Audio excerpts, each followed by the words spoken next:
Start. सभापति महोदय, आज हमारे देश में जो ऊपर से लेकर नीचे तक शिक्षा दी जा रही है, उसमें व्यवस्था ही एक कारण है, जिसकी वजह से शिक्षा का स्तर गिरता जा रहा है। मेरा अपना विचार है कि जो शिक्षा प्रणाली है और जिस रूप में शिक्षा दी जा रही है, वही अनुशासनहीनता का भी कारण है।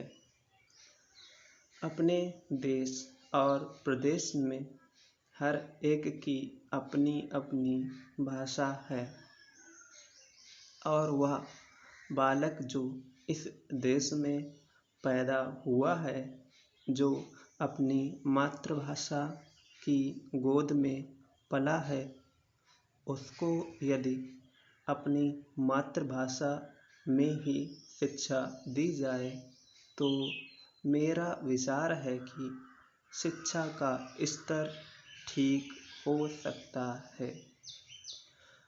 जो सबसे बड़ी भूल और कमी सरकार के द्वारा दी जाने वाली शिक्षा के संबंध में हो रही है, वह यह है कि बालक की मातृभाषा में शिक्षा न देकर उसको उस भाषा में शिक्षा देने की व्यवस्था की गई है, जो हमारे देश या प्रदेश की भाषा कभी रही ही नहीं।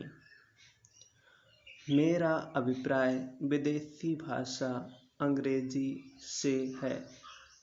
मैं यह मानकर चलता हूँ कि जब से यह भाषा इस देश में आई है, चाहे वह किसी कारण से आई हो, इसे आप भी और इस माननीय सदन के सदस्य भी जानते हैं कि उससे बुरे परिणाम ही निकले हैं।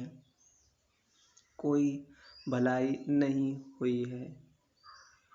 इस देश को जो हानि हुई है, वह किसी से छिपी नहीं है। हम देख रहे हैं कि हमारे यहाँ जितना फैशन बढ़ रहा है और जितनी वेशभूषा बिगड़ रही है, वह सब अंग्रेजी भाषा के ही कारण है।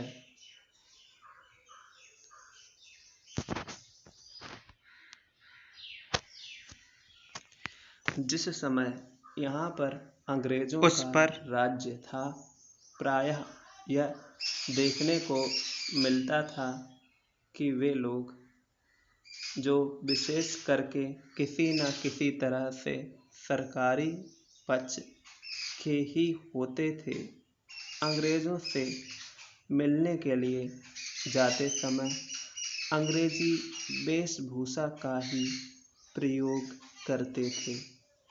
परंतु यह इस प्रदेश और इस देश का दुर्भाग्य है कि अंग्रेजों का राज्य समाप्त हो जाने के बाद भी लोग उनकी वेशभूषा को पहनते चले जा रहे हैं।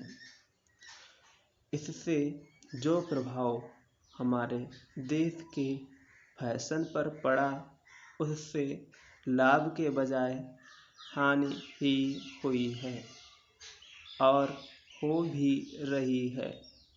मेरा ऐसा विचार है कि अंग्रेजी वेशभूषा से इस देश को बहुत हानि हुई है।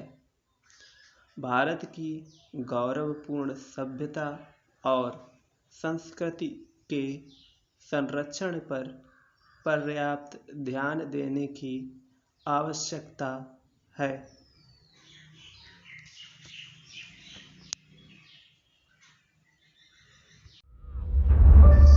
Thanks for watching our video.